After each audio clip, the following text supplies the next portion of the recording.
21-сентябрда Владимир Путин Орусияда чектелген мобилизация жариялады.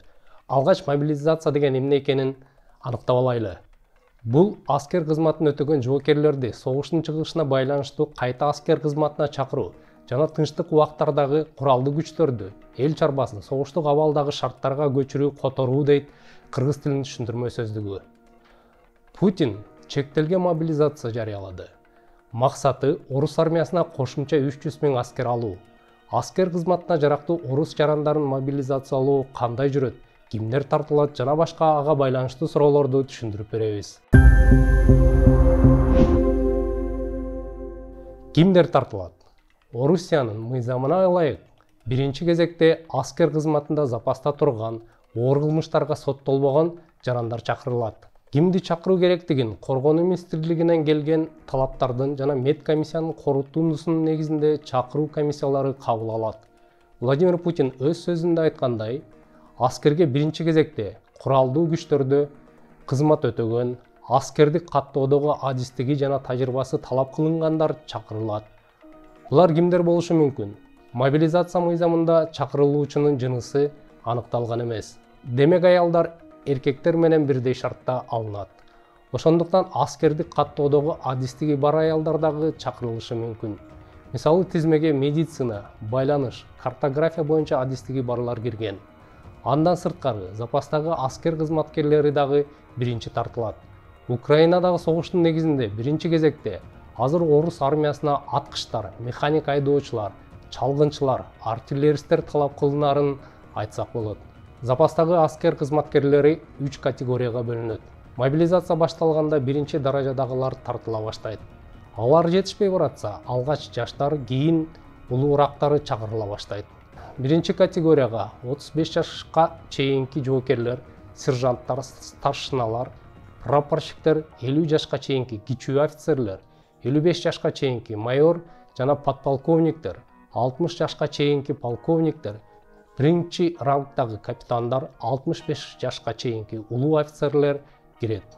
Бул таблицаны толугу менен видеонун комментарийинен жүктөп алсаңыз болот. Орусиянын коргоо министри Сергей Шойгу студенттер жана азыр милдеттүү аскер кызматын өтөп жаткандар чакырылбай турганын айтты. Жогорку окуу жайларынын аскер кафедрасын өткөндөр аскер кызматын өткөндөргө теңелбейт.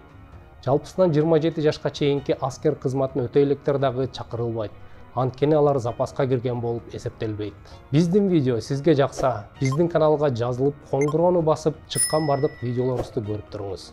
Отсрочка же кийинкиге жылдыруу. Мобилизация боюнча чакырууну кийинкиге жылдыруунун өзүнчө тизмеси бар.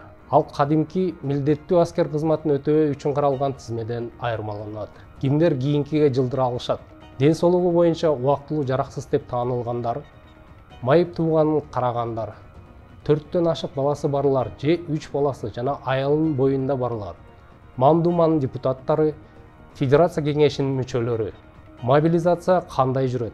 Киши мобилизация боюнча аскерге чакырылганы тууралуу билдирүү, жазма эскертүү, чакыруу кагазы, военкоматтын буйругу катары келиши мүмкүн. Мобилизация боюнча чакырылгандардын статусу Путиндин буйругуна ылайык мобилизация боюнча аскерге чакырылгандар контракт боюнча аскер кызматын өтөп жаткан аскер статусун алышат. Алар аскер кызматындагыларга мыйзам боюнча каралган бардык кепилдиктерге ээ болушат. Айлык, кошумча төлөмдөрдүн, компенсациялардын көлөмүн орус өкмөтү аныктайт. Ошол эле учурда мобилизация маалындагы качкынчылык жана бөлүктү өз алдынча таштап кетүү үчүн каралган жазалар катаалдаштырылды. Мобилизация жарыяланары менен Орусиянын ири шаарларында жаштардын каршылык акциялары башталды. BBC орус кызматынын маалыматына ылайык, 22 сентябрдын түнкү саат 1:30 абал боюнча Орусиянын 38 шаарында 1403 киши кармалган. Кармалгандардын айрымдарына военкоматтын чакыруу кагазтары тапшырылган. Көпчүлүктү азыр чет өлкөгө чыгып кетсе болобу деген суроо кызыктырып жатат. Бул маселе кошумча таккаларын орус президентинин пресс катчысы Дмитрий Песков айткан. Бирок мобилизация мыйзамына ылайык аскер каттоосунда турган жарандар мобилизация жарыялангандан тартып аскер комиссариаттарынын уруксаты жок жашаган жерлерин таштап кетүүгө тыюу салынат.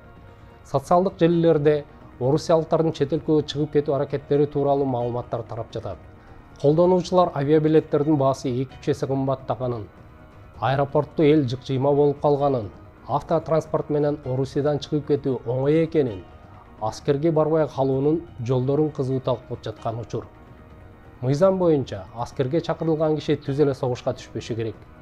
Алгач алар бир нече ай аскердик даярдоодон өткөндөн кийин акырындык менен майда иштерден баштап согушка катышышы керек. Бирок Украинадагы согушта андай болбой, түз эле согуштун чок ортосуна түшүп калабыз деген маанай күч. Мунун себебин орус жаштары өз бийлигине болгон ишенимдин жоктугу менен түшүндүрүшөт. Сиздер менен мен Чоробек Саадамбек болдум. Тынччылыкта, эсенчиликте кайрадан көрүшкүчө саламатта туруңуздар.